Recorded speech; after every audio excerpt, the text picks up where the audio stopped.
Social media مضمون: social media ذرائع ابلاغ عامہ۔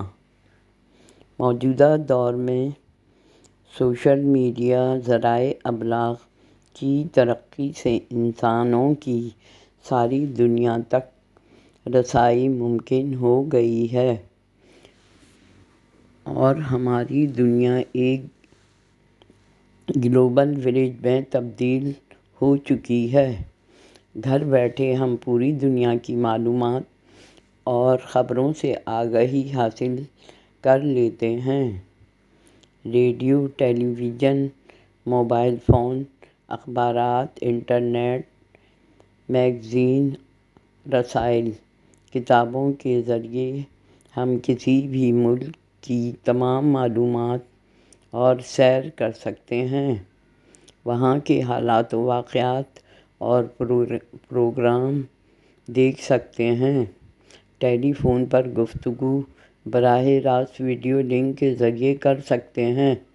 اپنے ملک کے الیکٹرانک اور پرنٹ میڈیا سے ہم اپنے ملک کے لوگوں، خبروں کے علاوہ تجزیے، تبصرے، سیاسی حالات، دینی پروگرام، تفریحی پروگرام، ڈرامے، مذاکرات، لوگوں کے انٹرویوز، فلمیں، گانے سن کر لوگ اپنی رائے کا اظہار کر کے پسند و ناپسندیدگی ظاہر کر سکتے ہیں اور پھر عوام کی رائے کو مدنظر رکھ کر ان میں بہتری لائی جا سکتی ہے۔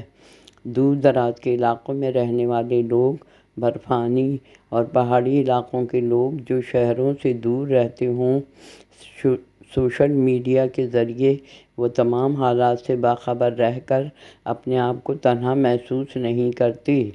دنیا کے ہر شعبے کی معلومات، چاہے وہ ادب ہو یا سیاست، کلچر ہو یا صحافت، سائنسی پروگرام ہو یا ادبی پروگرام، فیشن ہو یا ثقافتی، کھیلوں کے مقابلے، تحریری یا تقریری گفتگو، ہمیں سوشل میڈیا کے ذریعے تمام حالات و واقعات کی معلومات حاصل ہو جاتی ہیں۔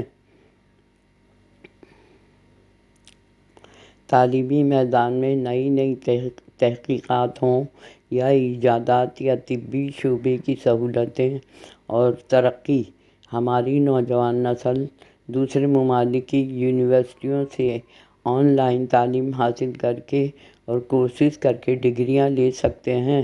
اچانک رونما ہونے والے ناگہانی اور قدرتی آفات اور واقعات پل بھر میں سوشل میڈیا کے ذریعے پوری دنیا میں خبر اور تصویروں، فلم کے ذریعے پھیل جاتی ہیں۔ اشتہارات کے ذریعے ہر آنے والی نئی چیزوں کی عوام تک معلومات اور رسائی ممکن ہو جاتی ہے۔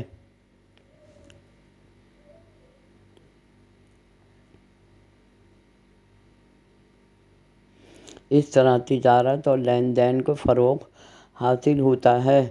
انسانوں کا زیادہ تر وقت mobile phone, TV, internet پر اور ای میل اور چیٹنگ کے ذریعے حال احوال معلوم کرنے میں صرف ہو جاتا ہے۔ اب ہمارے پاس ایک دوسرے سے ملنے کے لیے وقت نہیں ہے۔ ان مصروفیات سے انسان لاتعلق اور اپنے آپ تک محدود ہو کر رہ گیا ہے۔ Social media, dish cable, internet نے ہماری مشرقی اور اسلامی روایات پر منفی اثرات مرتب کیے ہیں۔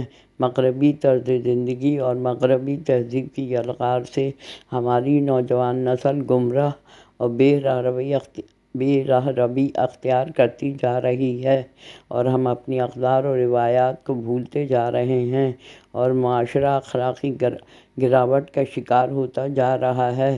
روایتی اور اخلاقی خوبیاں ختم ہوتی جا رہی ہیں اور اس کی جگہ خود غرضی، مفاد پرستی اور دولت کی ہوس نے لے لی ہے۔ اس کے لیے ملکی سوشل میڈیا کے لیے ضروری ہے کہ وہ تعمیری انداز سے کام کرے تاکہ نوجوان نسل آئندہ کے لیے ملک کی ترقی کی ضامن ہو۔